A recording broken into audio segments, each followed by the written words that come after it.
ہوئے ہیں اور ان کا درد لے کر آئے ہیں۔ تو میں چاہوں گا کہ جتنے دوست احباب ہیں، مقررین ہیں، جنہوں نے اظہار خیال کرنا ہے، وہ ڈاکٹر صاحب کی شخصیت پہ، ان کی شاعری پہ، ان کی ذات پہ بس ادھر ادھر نہیں گھومنا ہم نے۔ آج کا دن ان کے نام ہے تو ان کی باتیں کریں گے۔ تو میں 97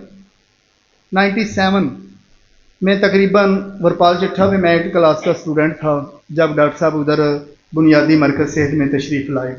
ایک اخبار پہ ہفتہ روزہ اخبار تھا، اس کے اوپر ڈاکٹر صاحب کی تصویر لگی اور ایک کالم لکھا۔ مجھے بھی شاعری کا تھوڑا تھوڑا شوق تھا۔ میں ڈاکٹر صاحب سے ملا اور وہ ملاقات یادگار رہی۔ ڈاکٹر صاحب نے میری حوصلہ افزائی کی، مجھ سے محبت کی، اور ہمارا یہ ورپال سے سلسلہ، یہ ادبی سفر شروع ہوا۔ اور اس کے علاوہ ورپال چٹھا میں بے شمار پروگرام ہوئے اور ڈاکٹر صاحب کے بغیر ہمارا ایک پروگرام بھی نہیں ہوا۔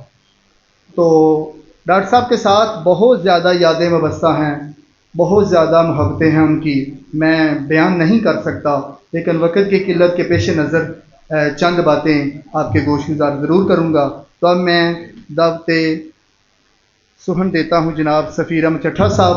انہیں یہ اعزاز حاصل ہے کہ ورپال چٹھا میں جتنے پروگرام ہوئے ہیں، انہوں نے ڈاکٹر صاحب کے پروگراموں کی کمپیئرنگ کی ہے، تو ان سے پوچھتے ہیں ڈاکٹر صاحب کے بارے میں۔